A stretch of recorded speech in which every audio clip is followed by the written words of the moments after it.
சென்னை வானிலை ஆய்வு மையத்தோட அதிகாரப்பூர்வ தகவலோட அடுத்த 7 நாட்களுக்கான வானிலை நிலவரத்தை பத்தி கொஞ்சம் விரிவாக பார்க்கலாம்.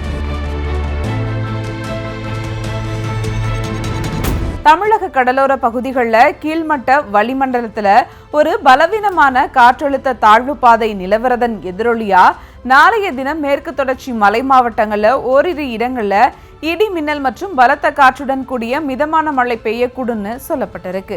ஏனைய தமிழகத்தில் ஓரிரு இடங்களிலும் புதுவை மற்றும் காரைக்கால் பகுதிகளிலும் இடி மின்னலுடன் கூடிய லேசான மழை பெய்யக்கூடும். 30ஆம் தேதியை பொறுத்தவரை நீலகிரி மாவட்டத்தில் ஓரிரு இடங்கள்ல இடி மின்னல் மற்றும் பலத்த காற்றுடன் கூடிய கனமழை பெய்யக்கூடும். மேற்கு தொடர்ச்சி மலை மாவட்டங்களில் ஓரிரு இடங்கள்ல இடி மின்னல் மற்றும் பலத்த காற்றுடன் கூடிய மிதமான மழை பெய்யக்கூடும். ஏனைய தமிழகத்தில் ஓரிரு இடங்களிலும் புதுவை மற்றும் காரைக்கால் பகுதிகளிலும் இடி மின்னலுடன் கூடிய லேசான மழை பெய்யக்கூடும்னு அறிவிக்கப்பட்டிருக்கு. ஜூலை 31 மற்றும் ஆகஸ்ட் 1ஆம் தேதியை பொறுத்தவரை கோயம்புத்தூர், நீலகிரி மற்றும் தேனி மாவட்டங்களில் ஓரிரு இடங்களில் கனமழை பெய்யக்கூடும். மேற்கு தொடர்ச்சி மலை மாவட்டங்களில் ஓரிரு இடங்களில் மிதமான மழை பெய்யக்கூடும்.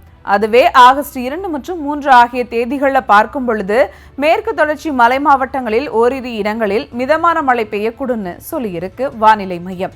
ஏனைய தமிழகத்தில் ஓரிரு இடங்களிலும் புதுவை மற்றும் காரைக்கால் பகுதிகளிலும் லேசான மழை பெய்யக்கூடும்.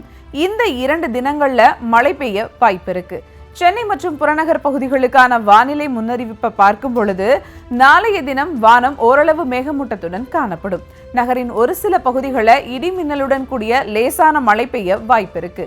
அதிகபட்ச வெப்பநிலை 38 to 39 டிகிரி செல்சியஸை ஒட்டியும் குறைந்தபட்ச வெப்பநிலை 29 டிகிரியிலிருந்து 30 டிகிரி செல்சியஸை ஒட்டியும் இருக்கக்கூடும்னு சொல்லியிருக்காங்க.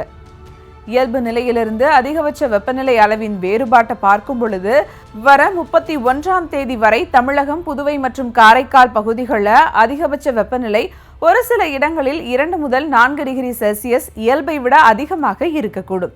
தமிழக கடலோர பகுதிகளை சேர்ந்த மீனவர்களை பொறுத்தவரை நாளைய தினம் எந்த எச்சரிக்கையும் விடுக்கப்படல.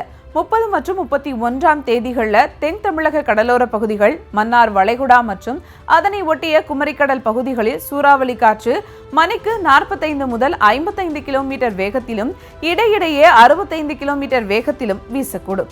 ஆகஸ்ட் 1ஆம் தேதியன்று தென் தமிழக கடலோர பகுதிகள், குமரிக்கடல் பகுதிகள் மற்றும் அதனை ஒட்டிய மன்னார் வளைகுடா பகுதிகளில் சூறாவளி காற்று மணிக்கு 45 முதல் 55 கிலோமீட்டர் வேகத்திலும் இடையிடையே 65 கிலோமீட்டர் வேகத்திலும் வீசக்கூடும்னு சொல்லப்பட்டிருக்கு. மேற்குறிப்பிட்ட நாட்கள்ல மீனவர்கள் இந்த பகுதிகளுக்கு போக வேண்டாம் என்றும் வானிலை மையம் அறிவுறுத்தியிருக்கு. செய்திகளை உடனுக்குடனும் துல்லியமாகவும் தெரிந்து கொள்ள சப்ஸ்கிரைப் பண்ணுங்க.